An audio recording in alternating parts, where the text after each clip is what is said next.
ఇదొక 7 నెలల ముందు. సో వీళ్ళిద్దరిని అపాయింట్ చేశాడు లీగల్ అసిస్టెంట్స్గా. జోక్ ఆఫ్ ది మిలీనియం ఏంటంటే, అప్పటికి తులసిబాబు అన్న వ్యక్తికి అతను లాయరే కాదు. డిగ్రీ ఏదో చదివితే చదువుకుని ఉండొచ్చు. లా చదివిన వాళ్ళందరూ లాయర్ కారు.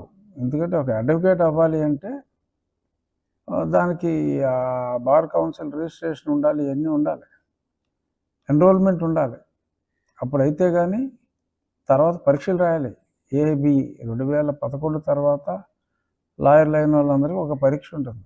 ఆ పరీక్ష కూడా రాయాలి. ఇతను లాయర్కి ఇవ్వాల్సిన ఒక లాయర్ని అపాయింట్ చేస్తున్నామని చెప్పి అప్పటికి ఎన్రోల్మెంట్ కూడా లేని ఈ వ్యక్తిని, అంటే బేసిక్గా గుండాగిరి చేసేవాడు, ఈ గుండాగిరి చేసేవాడిని అపాయింట్ చేసుకున్నాడు. ఎందుకంటే నేను గతంలో చాలాసార్లు చెప్పా, కలెక్షన్లకు వాడతాడు ఇతన్నాను. అంటే పర్సనాలిటీ చూసి భయపడి డబ్బులు ఇస్తారని ఏంటో కలెక్షన్కి వాడేవాడు. సో ఆ కలెక్షన్ కింగ్ని లాయర్ చేసి లెజిటిమైజ్ చేస్తే అతనికి ఒక బండి ఇవ్వచ్చు, ఆ బండిలో క్యాష్ తెచ్చుకోవచ్చు. మరి ఇటువంటి ఇత్యాదులన్నీ కూడా బహుశా పరిగణలోకి తీసుకుని అతన్ని లాయర్గా, అడ్వకేట్గా, లీగల్ అసిస్టెంట్ అనే పేరుతో ఒక ఆర్డర్ ఇచ్చాడు. తరువాత 16/11/2021లో ఇతను లాయర్గా ఎన్రోల్ అయ్యాడు. అంటే అప్పుడు దాకా ఆ అపాయింట్మెంట్ లాయర్గా అని ఇచ్చింది, తర్వాత చూసుకుని ఉంటారు, నువ్వు ఏదో పాస్ అయి ఉంటాయేమోలే అని వేసేసి మళ్ళీ 4 ఖర్చుకుని బహుశా ఎన్రోల్మెంట్ ఎప్పుడైంది, సంవత్సరం తర్వాత 6/10/20లో పదవిస్తే 16/11/21లో అతను లాయర్గా ఎన్రోల్ అయ్యాడు. దానికి ఒక 2 నెలల ముందు పివి సునీల్ కుమార్ గారు, నేను సిఐడిలో చాలా బ్రహ్మాండమైన కేసులు చేస్తున్నాను, నాకు సుప్రీంకోర్టులో న్యాయవాదుల ఖర్చుల నిమిత్తం, అలాగే హైకోర్టులో ట్రయల్ అటెండ్ అవ్వాలి, ఆ ఖర్చుల నిమిత్తం, అంటే వీళ్ళంతా మరి తింగరోలని చెప్పాలో ఏం చెప్పాలో, హైకోర్టులో ట్రయల్స్ ఉండవండి. అవి ఓన్లీ లోవర్ కోర్ట్స్లో, జిల్లా కోర్టుల్లోనే ట్రయల్ కండక్ట్ చేస్తారు. హైకోర్టులో ట్రయల్ కండక్ట్ చేయటం ఉండదు. సో హైకోర్టులో ట్రయల్ కండక్ట్ చేయటానికి, ట్రయలే లేని హైకోర్టులో ట్రయల్ కండక్ట్ చేయటానికి అప్పటికి లాయరే కానీ ఈ తులసిని సునీల్ కుమార్ అపాయింట్ చేయడం జరిగింది. తర్వాత ఈ ఎన్రోల్మెంట్ బార్ కౌన్సిల్లో ఎన్రోల్ అయినంత మాత్రాన ఏఐబి పరీక్ష రాయాలి. అది అప్పటికి ఇంకా రాయాల. ఆ తర్వాత ఎప్పుడో 2023 మేలో అతను పాస్ అయ్యాడు. ఈ ₹1,00,00,000 బడ్జెట్ అడిగిందే తడవగా మరి అతనికి జగన్ రెడ్డి ప్రభుత్వంలో శాంక్షన్ అయిపోయింది. ఏం చేశాడు, సుప్రీంకోర్టులో అసలు ఎప్పుడు గౌనే వేసుకోవాలా, కోర్టుకి వెళ్ళిన పాపాన పోలా. సో సుప్రీంకోర్టుకి ఇచ్చింది లేదు, వెళ్ళింది లేదు. తులసిబాబుకి ఫిబ్రవరి 2022లో ఒక 12 కేసుల నిమిత్తం ఇతను అందించిన అద్భుతమైన సహకారానికి, ఎందుకంటే అసలు లాయర్ ఏం కాదు, ఎప్పుడు కోర్టుకు వెళ్ళలేదు, ఏమీ లేదు, ఏం సహకారం అందించాడని చెప్పి ఇతనికి ఒక 48 లక్షలు, అంటే 12 కేసుల్లో కేసుకు 4 లక్షలు చొప్పున, అందులో నా కేసు ఒకటి, 7వ నెంబరు 8వ నెంబరు రఘురామకృష్ణరాజు, అది రాజద్రోహం కేసు అనేది కూడా ఒకటి. ఈ కేసుల్లో వీడు సహకరించాట అతడికి. ఆ సహకారానికి గాను మరి పెద్దలు జగన్మోహన్ రెడ్డి గారు మరి హోంశాఖను ఆదేశించి ₹1,00,00,000 బడ్జెట్ ఇస్తే 48 లక్షలు ఈ క్యాండిడేట్కి ఇచ్చాడు, ఒకే రోజు ఇచ్చేశాడు. ఏంటి మరి ఇంతకంటే నీచాతి నీచమైన బ్లేటెంట్ ఓపెన్ కరప్షన్ ఇంకోటి ఉంటుందా? అంటే తనదైన వాడికి, తన మనిషికి, అప్పటికి లాయరే కాని వాడికి లాయర్గా ఉద్యోగం ఇచ్చి పెద్ద పెద్ద సీనియర్లు వచ్చేస్తారండి ఇచ్చి డబ్బుకి.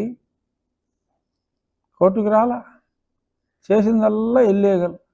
ఏంట్రా బాబా మిగిలిన కేసులు అంటే ఏదో అగ్రిగోల్డ్ తెలుసు కదా, లాస్ట్ టైం చెప్పా అగ్రిగోల్డ్ ఎలా లూట్ చేశారు, వీళ్ళందరూ ఆ ఎర్రచందనం ఎలా కొట్టేశారు, ఈ సునీల్ కుమార్ ఈ బ్యాచ్.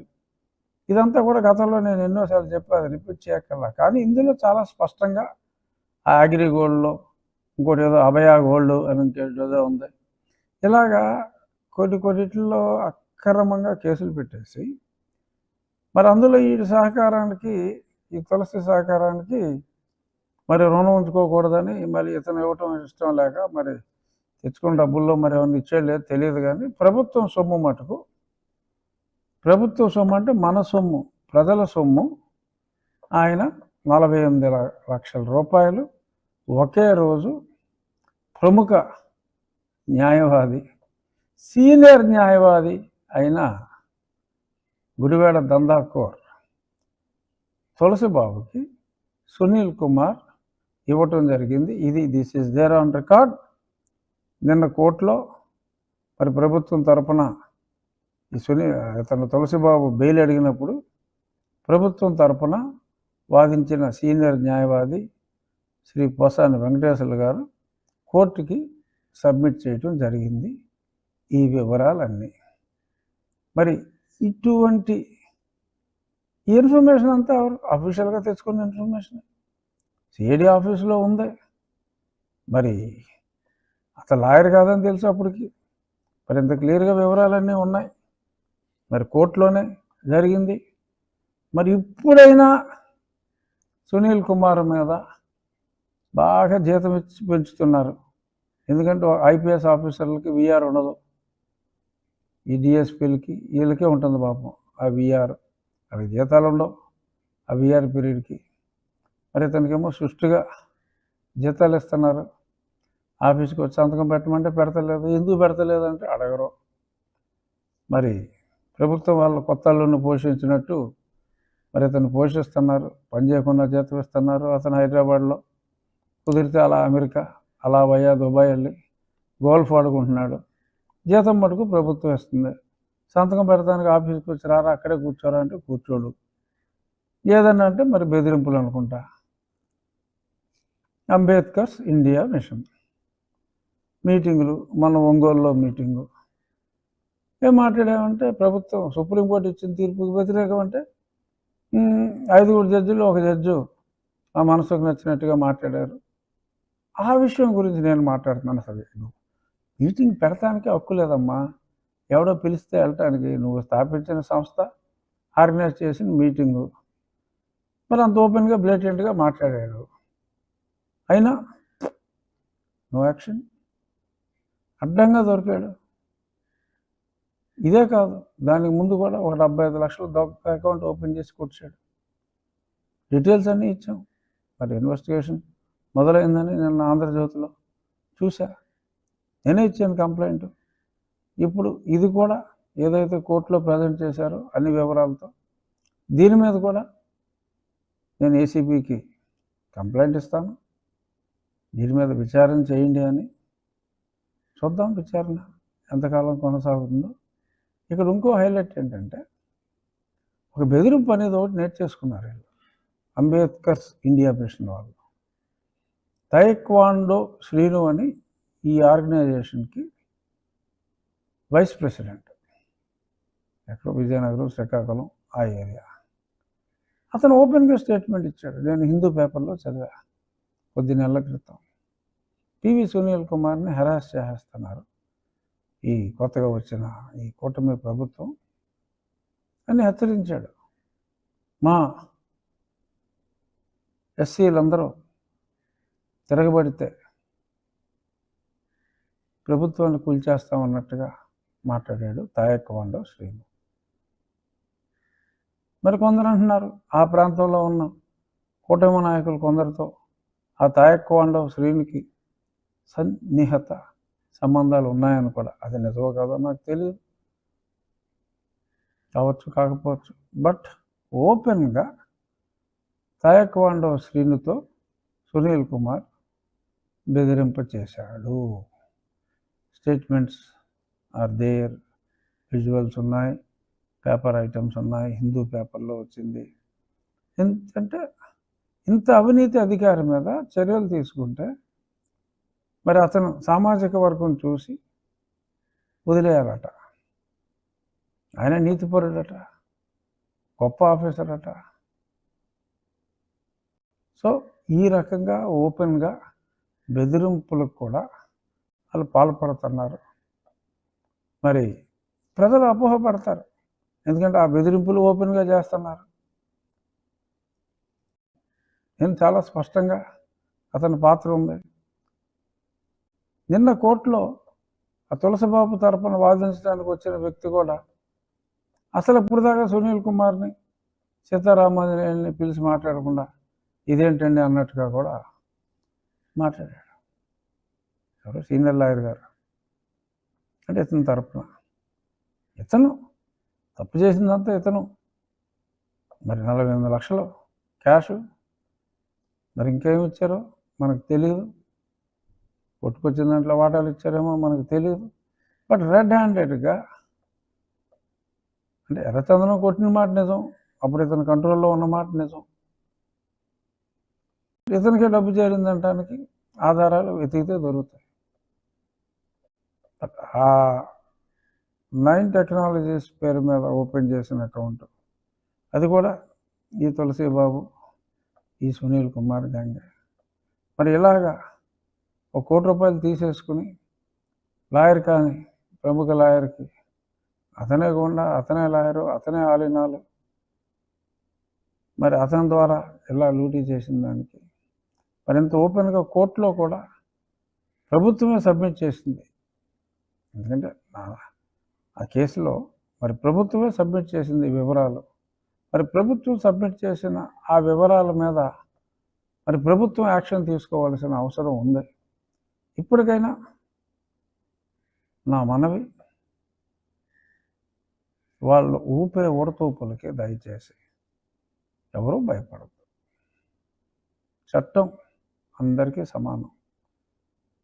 ఎవరు ఎవరిని కూడా దూషించకూడదు, ద్వేషించకూడదు. తప్పు ఎవరు చేసినా శిక్ష అందరికీ సమానం. సో అంచేత ఎవరో ఒక వర్గం వాళ్ళు ఇంకో వర్గం వారిని బెదిరించారని చెప్పి, అమ్మోయ్ వాళ్ళకి ఏదో ఎక్కువ ప్రొటెక్షన్ ఉందని, మనకు ప్రొటెక్షన్ లేదని అనుకోవద్దు. చట్టం అందరికీ సమానం. కేవలం చట్టం చెప్పింది కులం పేరుతో దూషించవద్దు అని. ఎవరు దూషిస్తారండి? ఎవరో దూషించరు. ఆ కల్చర్ ఎప్పుడో పోయింది, అసలు లేదు ఆ కల్చర్. మరి